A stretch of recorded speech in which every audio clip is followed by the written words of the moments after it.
Today we are going to discuss gait impairments. Cerebral palsy में हमने देखा था कि मसल स्पैस्टिसिटी में जा रहे होते हैं मोस्ट केसेस में। हाइपोटोनिक भी एक केस था बट वो बहुत रेयर होता है, तो मोस्टली हम जो चीज़ों को डिसऑर्डर्स को डिस्कस कर रहे थे वो हम कंसिडर कर रहे हैं कि स्पैस्टिक सीपीए। तो गेट इम्पेयरमेंट यानी कि जो आपका गेट साइकिल होता है उसमें कोई ना कोई एबनॉर्मेलिटीज़ आ जाएंगी, चलने के पैटर्न आपका ख़राब हो जाता है जब मसल स्पैस्टिसिटी में गए। एक-एक करके देखेंगे कौन सा मसल स्पैस्टिसिटी में जाए तो कौन सा गेट पैटर्न बन जाता है और उसकी रीज़न को स्टडी करने लगे हैं। फर्स्ट ऑफ ऑल हम देखने लगे हैं कि हिप के एडक्टर्स की जब टोन इंक्रीज़ हो जाती है, टोन इंक्रीज़ होने का मतलब ये है कि वो स्पैस्टिसिटी में जा रहे हैं, मुसलसल कॉन्ट्रैक्टेड स्टेट में है, तो उस बच्चे का पैटर्न मिलता है सिज़रिंग गेट का। So what do you mean by scissoring gate?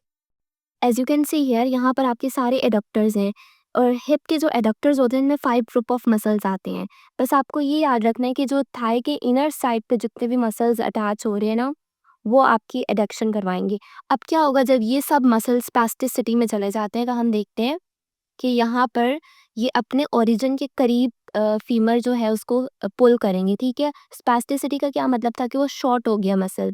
जब वो शॉर्ट होगा तो वो अपने इंसर्शन को ओरिजिन के करीब खींचेगा, जिसकी वजह से जो फीमर है उसकी पोजीशन यूं क्रॉस हो जाती है और इस चीज़ को हम कहते हैं कि सीजनिंग पोजीशन बन गई है। अब जब बच्चे में स्पैस्टिसिटी होगी तो उसका गेट पैटर्न कुछ इस तरह से देखो, दोनों बायलैटरल साइड, दोनों साइड के जो एडक्टर्स हैं वो स्पैस्टिक हुए हुए हैं। इसने यहाँ से उसको अपने करीब खींचा और इसने यहाँ से, जिसकी वजह से नीचे जो है वो एक सीजर पैटर्न बन गया और इसी पैटर्न पे जब वो बच्चा मूव करता है तो हम कहते हैं कि देखो सिजरिंग गेट आ जाती है, इस तरह की कोई पोजीशन बनती है। सो दिस इज़ व्हाट कि जब आपके पास एडक्टर्स की स्पैस्टिसिटी होगी उसकी वजह से गेट पैटर्न बन जाता है सिजरिंग गेट। अब इसमें क्या होता है, गेट साइकिल में 2 फेजेस आते हैं, एक होता है स्विंग फेज और दूसरा होता है स्टैंस फेज। अब स्टैंस में तो उसने सीधा बस खड़ा होना होता है, वो हो जाता है, लेकिन स्विंग में जब उसे अपने पाँव को उठा के आगे लेके जाना होता है तो उसमें मुश्किल पेश आती है। तो एडप्टर की स्पैस्टिसिटी की वजह से हमारे पास 2 गेट एबनॉर्मेलिटीज आ गई। पहला गेट पैटर्न क्या हो गया, सिजरिंग हो गया और दूसरा उसे स्विंग फेस में टांग उठाने में भी डिफिकल्टी हो गई। उसके बाद हमारे पास इलोसवास मसल आ जाते हैं और इसकी टोन इंक्रीज होने की वजह से we have a crouched gait pattern. Iliopsoas muscle क्या होता है, इसका फंक्शन क्या होता है, जब आपको ये समझ आएगा तो आपको खुद ही क्राउच गेट की पोजीशन और पैटर्न समझ आ जाएगा। ये देखो, ये हमारे पास है इलोश्वास मसल और रिजोनेट कहाँ से कर रहा है और इंसर्ट यहाँ पर आके फीमर पर हो रहा है। अब जब ये कॉन्ट्रैक्ट करेगा तो ये इंसर्शन को ओरिजिन के करीब लेकर आएगा। उसकी वजह से होगा क्या कि हिप पे फ्लेक्शन आ जाएगी। अब हिप पे फ्लेक्शन आने के साथ साथ, क्योंकि इसका ओरिजिन जो है वो पेल्विक बोन से भी आ रहा था, ये कुछ ना कुछ पेल्विक बोन को भी नीचे की तरफ खींच लेता है, ठीक है।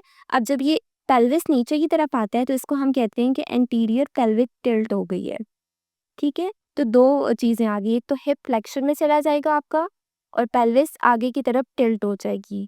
इसकी वजह से आपके पास क्राउच गेट पैटर्न बनता है।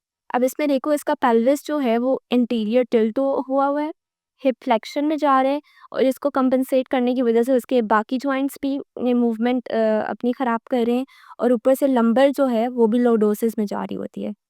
So this is the crouch gait pattern. अगर मैं आपको यहाँ पर दिखाती हूँ कि इस तरह से बच्चा प्रेजेंट कर रहा होता है, ठीक है। पेल्विस टिल्टेड है इंटीरियर, आगे से हिप उसके फ्लेक्स हुए हुए हैं, नी पे भी फ्लेक्शन आ गई जिसकी वजह से, और इस पूरे पैटर्न को आप कहते हो क्राउच गेट पैटर्न। और इसमें मेन कल्प्रिट कौन था कि इसकी वजह से पूरा पैटर्न बना, इलियोस्वास मसल जो कि यहाँ पर इंसर्ट हो रहा था, ठीक है, इलियोस्वास मसल। और वैसे अगर आपको क्राउच पोजीशन देखनी है तो दिस पोजीशन जिसको हम क्राउचिंग कहते हैं, ठीक है। उसके बाद हम हिप एबडक्टर्स की वीकनेस को डिस्कस करते हैं और जब हिप के एबडक्टर्स वीक होंगे you will have a gait pattern जिसको नाम दिया गया है ट्रेंडिलम्बर्ट्स गेट। ट्रेंडिलम्बर की पोजीशन भी होती है, अगर आपने चेस्ट फिजियोथेरेपी पढ़ ली है कार्डियो पल्मोनरी में तो वहाँ पे भी आपने एक ट्रेंडिलम्बर पोजीशन का नाम सुना होगा, जिसमें क्या होता है, ये देखो समझो पेशेंट है, ये अभी नॉर्मल पोजीशन पे बेड पे लेटा हुआ है, अगर आप इसका जो टांगे हैं वो ऊपर उठा दो और सर नीचे कर दो तो ये क्या बन जाती है, ट्वेंटिलम्बर पोजीशन, यानी कि एलिवेशन हो जाती है लोअर लिम्ब की। तो इस गेट में भी कुछ ऐसा ही हो रहा होता है कि आपका जो लोअर लिम्ब है, पेल्विस है जो, वो एलिवेट कर जाता है एक तरफ से। लेट्स सी कि मसल कहाँ पर होता है और इसकी वजह से गेट पैटर्न किस तरह से बन रहा है। अच्छा, यहाँ पे देखो, ये आपकी टांग की बाहर वाली साइड नज़र आ रही है, ठीक है? और वहाँ पर लैटरल साइड पे 3 मसल्स हैं जो कि एब्डक्शन करवा रहे होते हैं। एब्डक्शन का क्या मतलब था कि अवे फ्रॉम द मिडलाइन लेके जाना। तो यहाँ पर जो ये मसल्स है ना, इनकी वीकनेस आती है मीडियस एंड मिनिमस की, जिसकी वजह से होता क्या है कि नॉर्मली जब कोई भी इंसान चल रहा है जिसके मसल्स स्ट्रेंथेंड है, उसमें ये पेल्विस मूव नहीं करना चाहिए, ये सीधा ही रहना चाहिए। लेकिन जहाँ पर आपके पास एब्डक्टर्स की वीकनेस आती है ना, तो पेल्विस वहाँ पे स्टेबल नहीं रहता और वो ऊपर की तरफ उठ जाता है, ठीक है? और इस सारी पोजीशन को, जो ये ऊपर की तरफ पेल्विस टिल्ट हो गया है, हम कहते हैं 20 लंबर्स गेट, ठीक है? 20 लंबर्स साइन भी कह सकते हो। पेल्विस किस जगह से ऊपर उठेगा? जहाँ पर वीकनेस होगी। और जो मैंने बात की थी कि एक 20 लंबर पोजीशन होती है, वो इस तरह की पोजीशन होती है कि हम पेशेंट के जो होते हैं ना, लोअर लिम्ब को ऊपर की तरफ उठाते हैं, बेड को पोजीशन इस तरह कर देते हैं ओब्लीक, तो इसको कहते हैं 20 लंबर पोजीशन। यहाँ पर हमने 3 मसल्स की एबनॉर्मैलिटी देखी कि उसकी स्पास्टिसिटी की वजह से गेट पैटर्न कैसे चेंज हो रहा था। अब हम एक देखेंगे बोन की पोजीशन चेंज होने की वजह से क्या होता है। फीमोरल एंटीवर्जन होती है, जिसकी वजह से आपकी जो पाँव की पोजीशन है वो अंदर की तरफ मुड़ जाती है, जिसको हम इनटोइंग कहते हैं। आपकी बोन पोजीशन इस तरह से है, लेकिन फीमोरल एंटीवर्जन में क्या होता है कि वो अंदर की तरफ इंटरनली रोटेट कर जाती है फीमर, ठीक है? जिसकी वजह से नीचे वाली बोन्स भी रोटेट करती हैं बाहर की तरफ। फीमर पर एंटीवर्जन हुई है, टिबिया पर उसकी कंपनसेशन करने की वजह से क्या हो गई है, एक्सटर्नल रोटेशन हो गई है, जिसकी वजह से फिर एंकल जो है दोबारा से कंपनसेट कर रहा है और उसको अंदर की तरफ मुड़ गया है, ठीक है? और इसको हम कहते हैं इन टोइंग।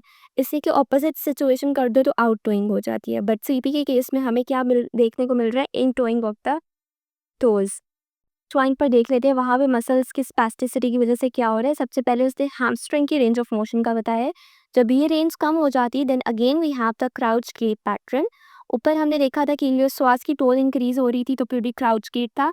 और इसमें क्या पोजीशन बन रही थी, ये वाली सारी, ठीक है? और बेसिकली वही चीज़ें हैम्स ने क्या करवानी होती है, आपके हिप पे एक्सटेंशन करवानी होती है, और इलियोश्वास ने क्या करवानी थी, फ्लेक्शन करवानी थी, ओके? यहाँ पर उसने फ्लेक्शन करवानी थी, हैम्स पीछे थे और उन्होंने एक्सटेंशन करवानी थी हिप की। अब जब इलियोसास आपका स्पास्टिसिटी में जाएगा, तो हैम्स जो है वो इससे पीछे लेकर नहीं आ सकेगा हिप को, ठीक है? आगे से एक चीज़ पुल कर रही है आपकी हिप को, तो पीछे तो वो जा नहीं रहा, यानी कि पीछे वाली रेंज कम हो गई है। तो अगेन कौन सा गेट पैटर्न बनता है, क्राउच गेट पैटर्न।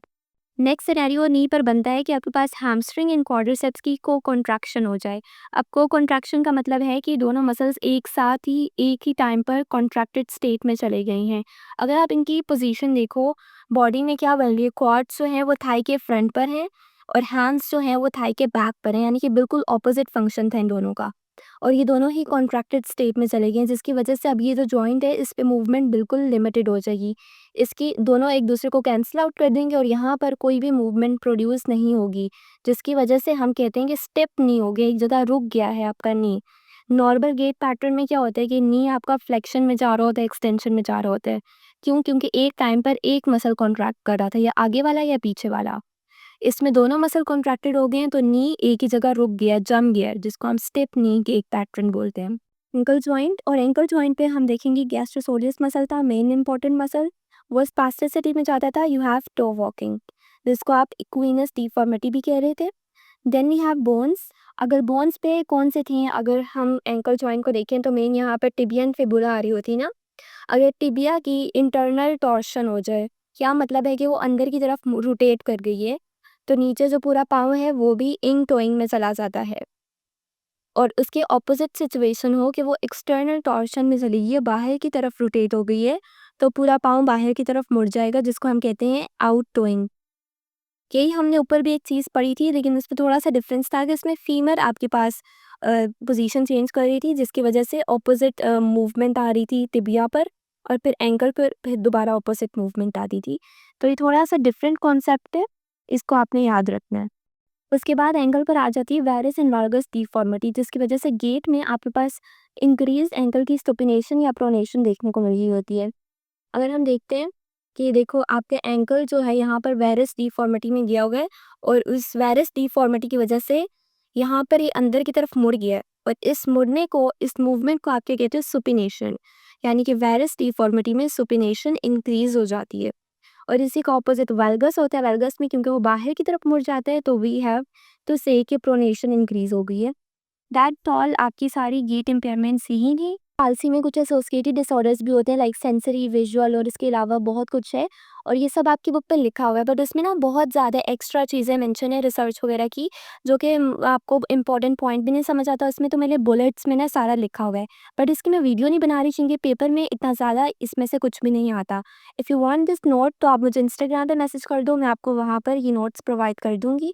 और अगर और किसी टॉपिक की आपको वीडियो चाहिए तो please do comment that topic in the comment section and इंशाल्लाह I will provide you that.